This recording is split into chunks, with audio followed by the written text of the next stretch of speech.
नमस्कार, आप देख रहे हैं इंडिया वॉइस। मैं हूं आपके साथ जूही सिंह। बुलेटिन की शुरुआत करेंगे। लखनऊ से बड़ी खबर सामने आ रही है। 13 फरवरी से होंगी मदरसा बोर्ड की परीक्षाएं। 21 फरवरी तक 2 पालियों में होगा परीक्षाओं का आयोजन। परीक्षा समिति की ऑनलाइन बैठक में लिया गया फैसला। बोर्ड के अध्यक्ष डॉक्टर इफ्तिखार अहमद जावेद ने लिया फैसला। 1,19,000 परीक्षार्थियों ने भरा परीक्षा फॉर्म। अभी भी परीक्षार्थी भर रहे हैं परीक्षा फॉर्म। अनुदानित मदरसों को परीक्षा केंद्र बनाने में मिलेगी प्राथमिकता। नकल विहीन परीक्षा कराने में बोर्ड ने कसी कमर। सीसीटीवी कैमरों से होंगे लैस मदरसा परीक्षा केंद्र। तो परीक्षा समिति की ऑनलाइन बैठक में फैसला लिया गया है और इसके तारीखों का ऐलान कर दिया गया है। 21 फरवरी तक परीक्षाएं होंगी। बोर्ड के अध्यक्ष डॉक्टर इफ्तिखार अहमद जावेद ने फैसला लिया है। इस बार 1,19,000 परीक्षार्थियों ने फॉर्म भरा है। हालांकि अभी भी लगातार भरी जा रही है।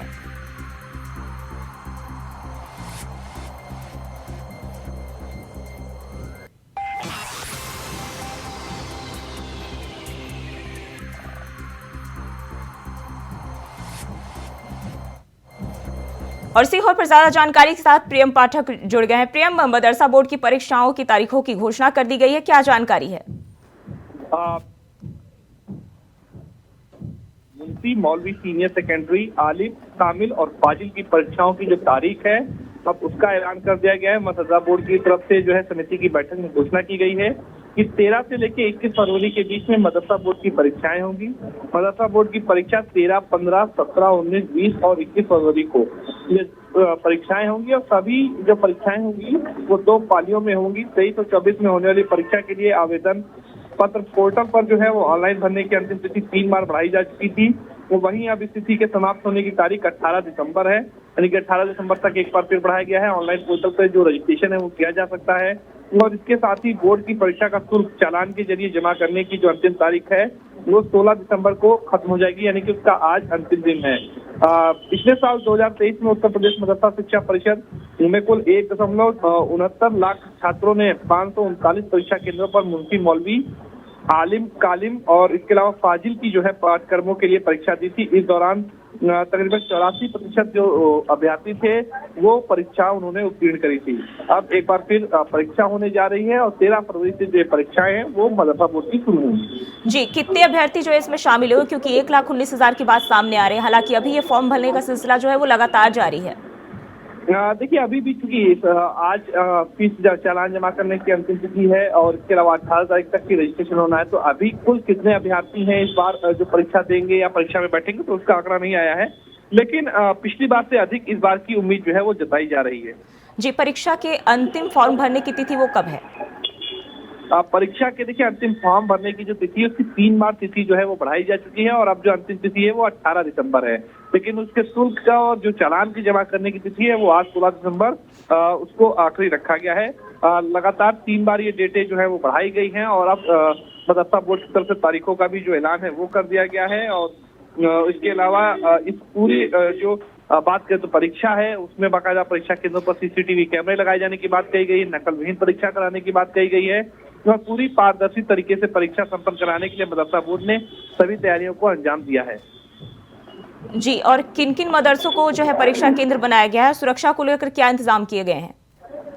देखिए अलग अलग जो कह सकते हैं जिलों में मदरसे के जो है उनको परीक्षा केंद्र बनाया गया है।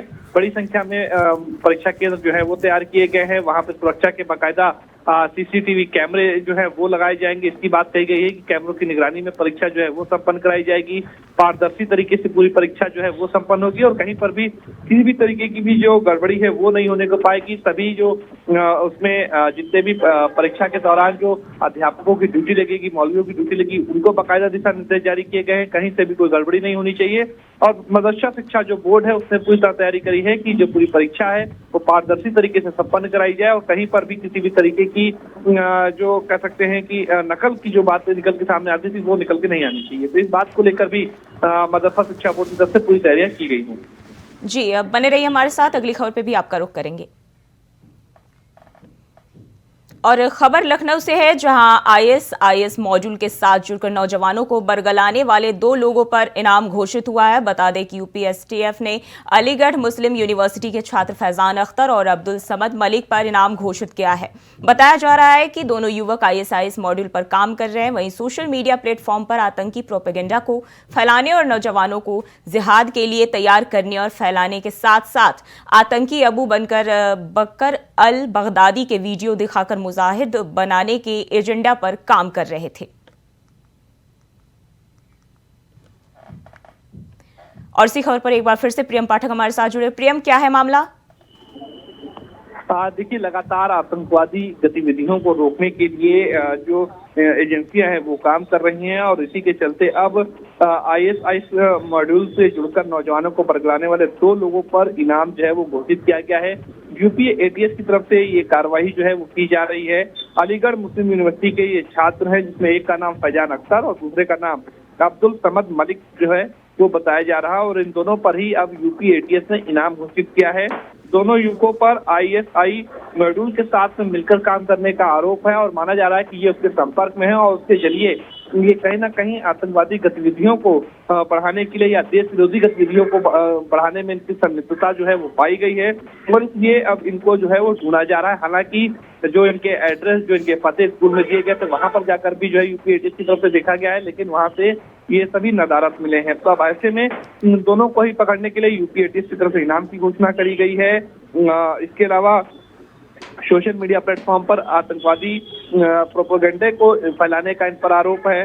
नौजवानों को जिहाद के लिए तैयार करने, राष्ट्र विरोधी कंटेंट डाउनलोड करने और फैलाने के साथ साथ आतंकी अबू बकर अल बगदादी के वीडियो दिखाकर मुजाहिद बनाने का काम जो है ये एजेंट के तौर पर ये लोग कर रहे थे। तो ऐसे में इन लोगों का यूपी एटीएस की रडार में ये लोग आ चुके हैं और अब इनको लेकर माना जा रहा है कि जल्दी यूपी एटीएस की तरफ से इनको पकड़ा भी जाएगा। फिलहाल क्योंकि अभी पकड़ से दूर चल रहे हैं, लगातार कई जगह पे यूपी एटीएस की तरफ से कार्रवाई की गई है इनको पकड़ने को लेकर, लेकिन जब ये पकड़ में नहीं आए तो उसके बाद यूपी एटीएस की तरफ से इन आरोपियों पर जो है वो इनाम की घोषणा जो है वो की गई है। जी, पुलिस की तरफ से दोनों आरोपियों को पकड़ने के लिए क्या कदम उठाए जा रहे हैं?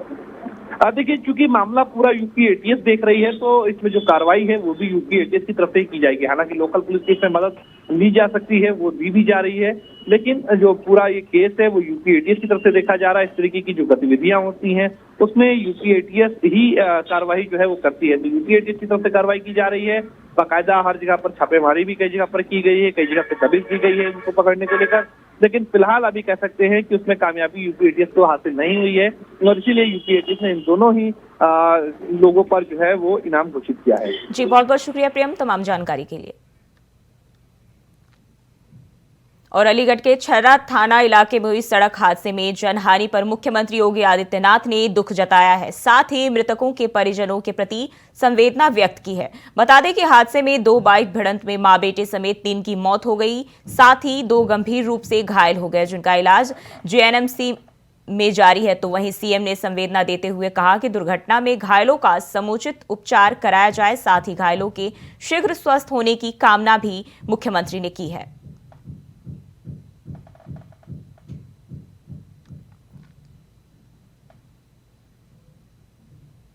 बरला अवगत कराना चाहती हूँ कि दिनांक 15/12/23 को थाना छर्रा क्षेत्र अंतर्गत रामपुर गांव के पास 5 पुरुष और 1 महिला सवार 2 बाइकों की टक्कर हुई। सूचना प्राप्त होते ही पुलिस टीम मौके पर पहुंची। घायलों को तत्काल इलाज हेतु निकटवर्ती सीएचसी छर्रा ले जाया गया, जहां डॉक्टरों ने 2 पुरुष और 1 महिला को मृत घोषित कर दिया। 2 घायलों को बेहतर इलाज हेतु जेएनएमसी रेफर कर दिया गया है। मृतकों का पंचायतनामा भर के पीएम के लिए भिजवाया जा रहा है। मौके का मेरे द्वारा स्थलीय निरीक्षण कर लिया गया है। तहरीर प्राप्त होने पर अग्रिम विधिक कार्रवाई की जाएगी। और बढ़ते हैं आगे, खबर मथुरा से है, जहां थाना सुरीर पुलिस और एसओजी टीम की संयुक्त कार्रवाई में पुलिस की अंतर्राज्यीय लुटेरों से मुठभेड़ हो गई। पुलिस मुठभेड़ में 2 अभियुक्त घायल और 1 अभियुक्त गिरफ्तार कर लिए गए। बता दें कि गिरफ्तार अभियुक्त के कब्जे से 3 अदद तमंचा, 315 बोर, 5 जिंदा और 4 खोखा कारतूस के साथ ही 1 लाख रुपए नगद और 1 जोड़ी कानों के बुंदे, 1 मंगलसूत्र सहित कई जेवरात जो है वो बरामद किए गए हैं।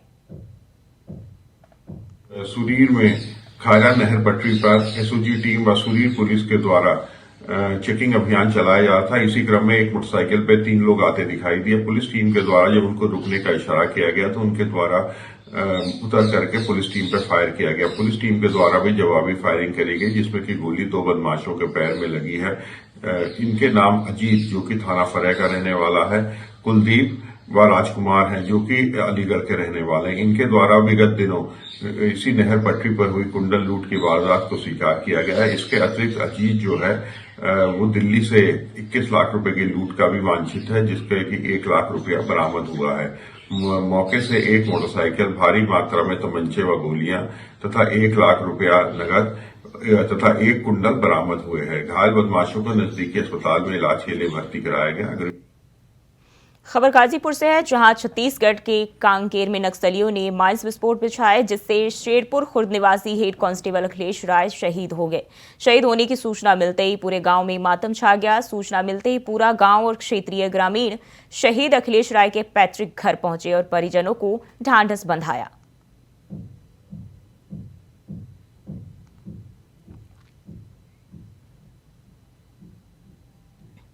रुक करते अगली खबर की ओर। बीते 13 दिसंबर को संसद के विजिटर गैलरी में 2 युवक सदन की कार्यवाही के दौरान बीच में कूद गए और सदन की कार्यवाही में व्यवधान पैदा करने की कोशिश की। इस घटना के बाद संसद की सुरक्षा को लेकर कई सवाल उठने लगे, जिसके साथ ही देश भर में सियासत तेज हो गई है। सुनिए क्या कुछ किसने कहा। ये तापस राय है, इनके साथ जो इनका ललित झा का जो मास्टरमाइंड है, पूरा जो कल ऑपरेशन हुआ उसका मतलब डायरेक्टर था। ये पूरा एकदम सब कुछ किया, उनका प्लान माफिक हुआ है।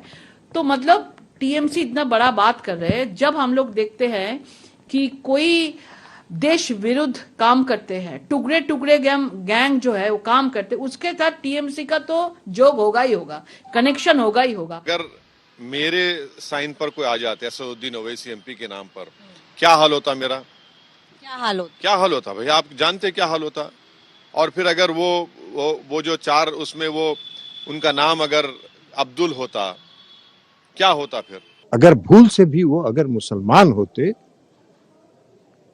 तो आज देखते इन लोगों का पूरे देश में, पूरी दुनिया में क्या तूफान ये लोग मचाते। उसी के नाम पर ये लोग पूरा देश में धार्मिक उन्माद फैलाते। जात और धर्म के नाम पर मोदी जी के नजर में उग्रवादी उग्रवादी होता है, आतंकवादी आतंकवादी होता है। हिंदू न होता न मुसलमान होता, केवल उग्रवादी होता। यही लोगों को जिम्मेवारी होते हैं, उनको तो हम पूछेंगे कि भाई क्या हुआ। सिर्फ और सिर्फ स्पीकर साहब के ऊपर सारे मसला रखकर स्पीकर साहब के सारे जिम्मेवारी सौंपते हुए ये अपना जिम्मेवारी से भागना चाहते हैं। और कहीं ना कहीं सदन ना चलने देना, इसका मतलब जनता से जुड़े मुद्दों को नहीं उठाने देना चाहते। पहले दिन ही स्पीकर महोदय ने कहा था कि सचिवालय जो हमारा लोकसभा का सचिवालय है, उसकी जिम्मेदारी है पार्लियामेंट के अंदर सिक्योरिटी की। और उन्होंने सभी पार्टी के नेताओं को बुलाकर बातचीत भी की, उनके और सुझाव लेने के लिए भी तैयार हैं। उसमें कुछ बदलाव करना तो उसके लिए भी वो तैयार हैं, लेकिन उसके लिए सदन ना चलने दें। अगर विपक्ष के पास सुझाव है तो ऑल पार्टी मीटिंग में आके सुझाव दें। ये मांग, इसमें कोई बड़ी बात नहीं है। हमेशा जब ऐसे घटना घटते हैं, जो मंत्री से संबंधित हैं उस पर बयान देते हैं, और खास तौर से जब पार्लियामेंट का सत्र चल रहा है। एक संसदीय परंपरा रही है कि मंत्री संसद के अंदर बयान देते हैं, पर हमारे गृह मंत्री इतने बड़े अहंकारी हैं कि वो टीवी चैनल में जाते हैं, कल शाम को विस्तार से बात करते हैं इस घटना के बारे में, पर वही बात वो संसद के अंदर बोलने के लिए तैयार नहीं है। पता नहीं, हमारे एक साथी हैं सीपीएम के, जॉन बिटास, घटना होते ही उन्होंने कहा, मनोज अगर हम या तुम होते ये पास इशू करने वाले तो हम पर यूएपीए लग गया होता। कहीं उनकी चर्चा भी हो रही है, खारिज करने की कोशिश हो रही है, जैसे उनका कोई रोल ही ना हो। मैं मानता हूं एमपी को बहुत तरह की चीज फिल्टर करना मुश्किल होता है, लेकिन कम से कम चीजों को पब्लिक डोमेन में तो रखना होगा। उस पर कुंडली मार के बैठने से बात नहीं बनेगी। वहीं मुख्यमंत्री योगी आदित्यनाथ गोरखपुर पहुंचे, जहां उन्होंने लेक क्वीन क्रूज का उद्घाटन किया, जिसके बाद सीएम योगी गोरखपुर के रामगढ़ ताल में लेक क्वीन क्रूज पर सवार हुए और लेक क्वीन क्रूज की सवारी का आनंद भी उठाया। वहीं सीएम योगी ने जनसभा को संबोधित किया। इस दौरान उन्होंने कहा कि जल यातायात और क्रूज सेवा को बढ़ावा देने के लिए हम लोग एक अथॉरिटी का गठन कर चुके हैं। भाइयों बहनों, आज प्रदेश सरकार ने प्रधानमंत्री मोदी जी के विजन के अनुरूप उत्तर प्रदेश में इस प्रकार की पर्यटन की सुविधाओं का तो विकास किया ही है। अब तक सड़कें बनती थी, सिंगल लेन को डबल लेन में, डबल लेन को 4 लेन में, 4 लेन को 6 लेन या 8 लेन में, 8 लेन को 12 लेन में। एयर कनेक्टिविटी की बेहतरीन सुविधाएं होती थी, रेलवे की बेहतरीन सुविधाएं होती थी, लेकिन लोग कहते थे कि उत्तर प्रदेश में यहां पे लैंड लॉक्ड स्टेट है, इसलिए यहां पे कोई भी जल मार्ग की सुविधाएं नहीं विकसित हो सकती। लेकिन ऐसा नहीं, प्रधानमंत्री मोदी जी ने उसी के बीच से रास्ता निकाल दिया। वाराणसी से हल्दिया के बीच में गंगा जी पे इनलैंड वाटरवे बना करके क्रूज सेवा प्रारंभ की गई और अब हम लोगों ने उत्तर प्रदेश में इनलैंड वाटरवे अथॉरिटी का गठन करके राप्ती नदी, सरयू जी में, यमुना जी में, गंगा जी में, इसमें भी जल यातायात को और क्रूज सेवा को बढ़ावा देने के लिए एक अथॉरिटी का गठन हम कर चुके हैं। तेजी के साथ इस कार्यक्रम को हम आगे बढ़ाएंगे। ढेर सारे रोजगार के अवसर सृजित होंगे, लोगों को आगे बढ़ने का अवसर प्राप्त होगा और साथ साथ रोजगार का सृजन भी होगा। इस अवसर पर आज गोरखपुर में रामगढ़ ताल आज से 6 वर्ष पहले, 10 वर्ष पहले यहाँ के बारे में, यहाँ के किस्सों के बारे में आप सब सुनते थे। आज एक नया पर्यटन का स्थल बना है, चारों ओर से सड़क बन रही है, फुटपाथ बन रहा है। देखिए क्या चमकती हुई लाइट, रात्रि को कोई इधर से गुजरता है या कोई बाहर से देखता है, उसको लगता ही नहीं कि वो गोरखपुर में है। बुलेटिन में फिलहाल के लिए बस इतना ही। खबरों के लिए बने रहिए इंडिया वॉइस के साथ।